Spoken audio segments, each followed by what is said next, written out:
Welcome back to Katia's Buzz. Today's video tutorial is going to explain what is the use of guides in Adobe Illustrator. They are really important in some instances. I'm going to show you what they're used for and how easy it is to be done. In order to do that, I've downloaded two templates. One is for a step and repeat and the other one is for a selfie frame. So if you need to design those, jump with me into the computer and I'll show you how it's done. This is the template I've been given and this is the actual step and repeat information. So the first thing I'm going to do is change the artboard so that I'm only exporting what I will need to send to the printer. So I'm removing all the unnecessary information. And now my artboard is exactly the right size. To get closer and further away, I just press Command minus and Command plus, or Apple minus, Apple plus, and that's it. If I press the H, it gives me the hand tool and then I can move the artboard. I've already downloaded all the graphics I will need to not waste any time. So here is my background image. It's just a picture of clouds that I will use in the background.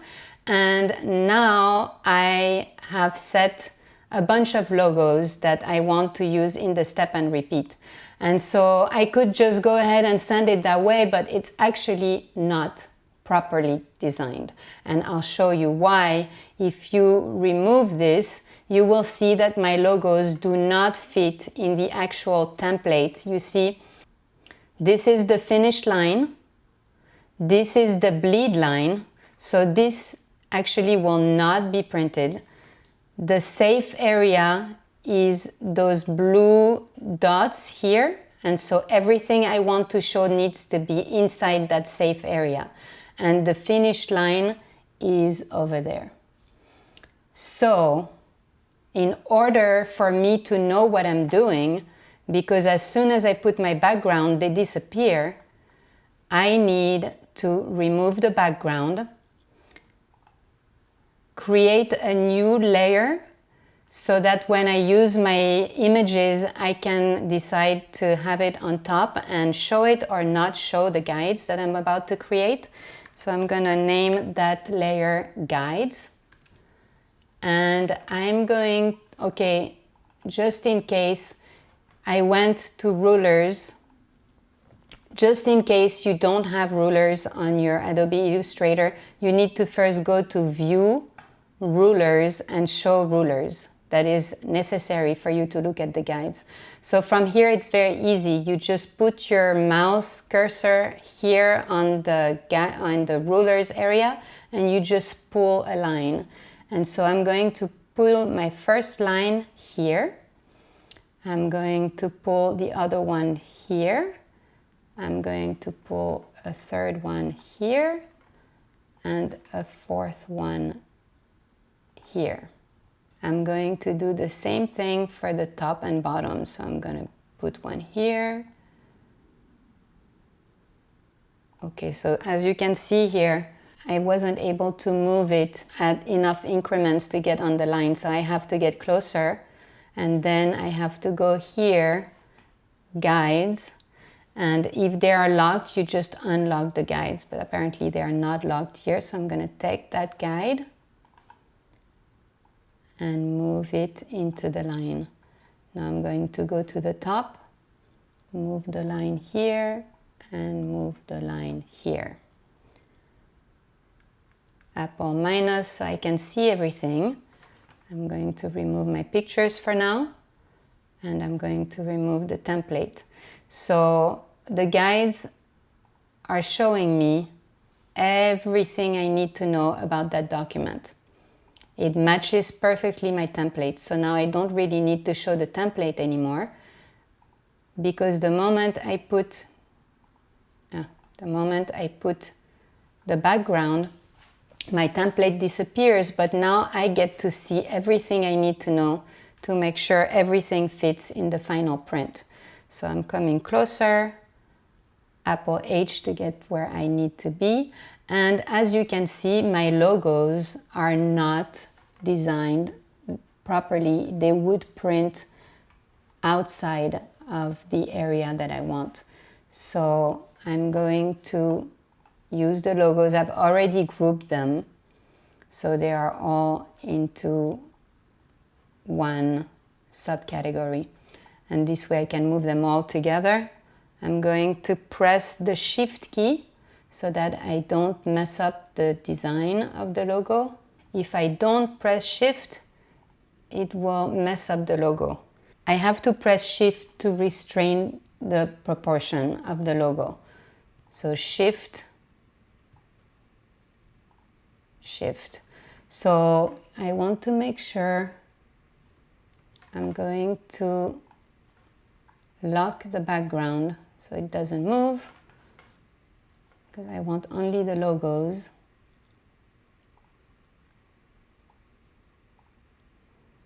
Okay, so now you can see that I have all the information I need inside the actual template. And so when I export the graphic, export for screens, I know that the printer will have everything he needs to print it properly. It will have the bleed that he's requiring. It will also have all the art I want on the step and repeat included in the step and repeat. It will not be cut off on one side or the other, which would look absolutely horrible.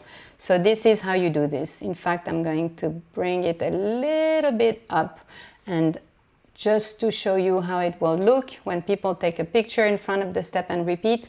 So this was just a silhouette I included in the graphic to get an idea. All right, so I'm going to Apple S, save the document now that I'm finished, and then I will export it for the printer. So File, Export, and I have my formats already set up here.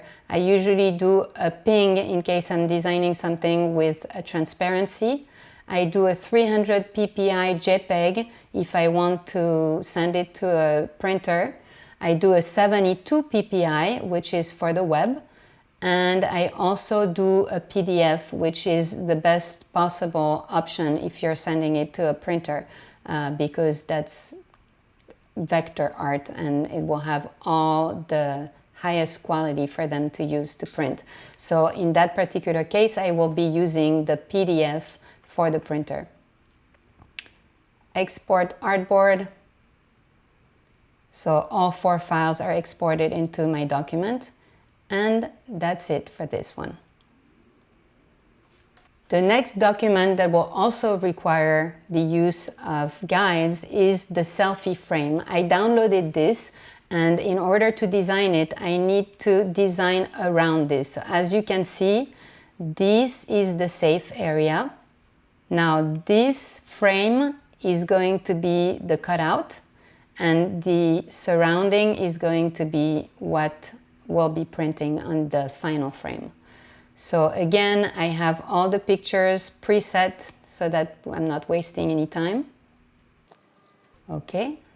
As you can see, now that my my background is on, I can't see the template anymore. So I have no idea where anything has to be. So I'm starting by bringing in my logo, and I realize that I can't continue because I don't know where anything is. So the way I'm going to do it is I'm going to hide my graphics,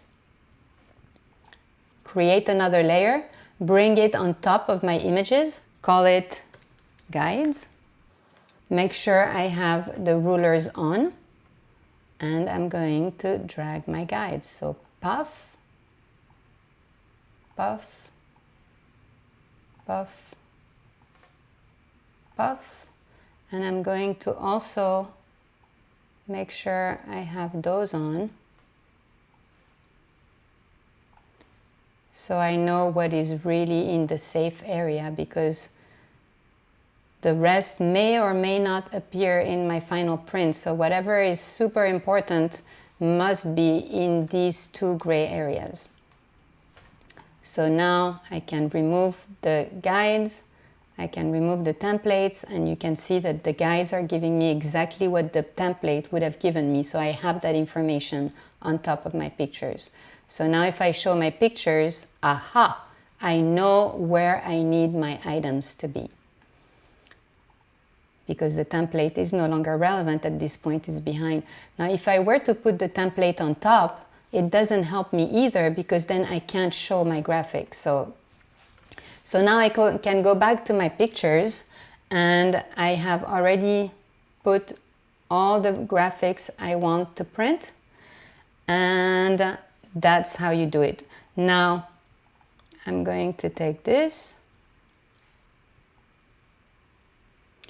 If I want it to be on the safe, I would have to be here. And then I would move them over here.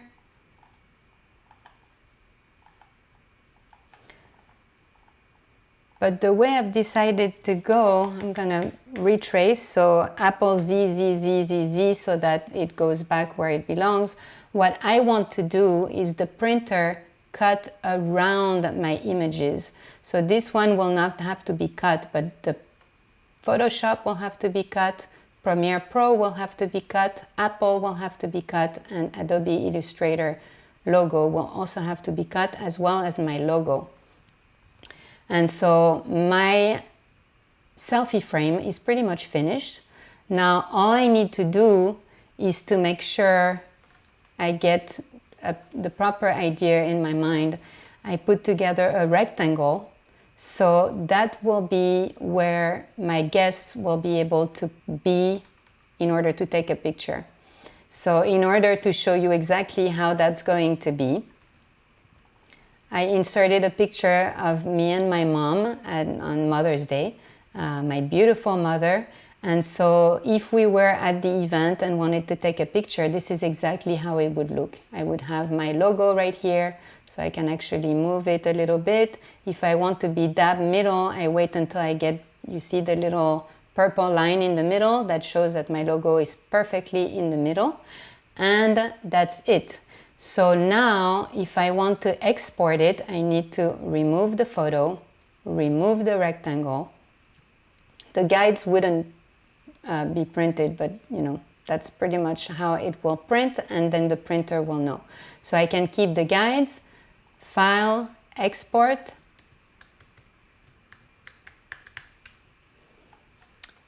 and again I'm going to print it as a PNG, JPEG 300p, JPEG 72p, and the PDF. I always do that because when I create graphics, I may use it at some point for something else, so at least I have all four. I have the PNG for transparency, the JPEG for print, professional print, the JPEG for web at 72 ppi, and the PDF for vectorized art. So I'm going to export these, 1, 2, 3, 4, boom. So that's it, guys. All right, so we're done. Now you know what guides are for in Adobe Illustrator. They're really an amazing tool when you're putting together a graphic and you don't really see what needs to be done. I highly recommend you always keep your guides in one layer so you can lock them, you can keep them out of sight. So press like, subscribe to my channel. You will see a whole bunch of video tutorials on Adobe products, Adobe Photoshop, Premiere Pro, Illustrator, as well as a lot of other things. I will see you around. Have a beautiful day.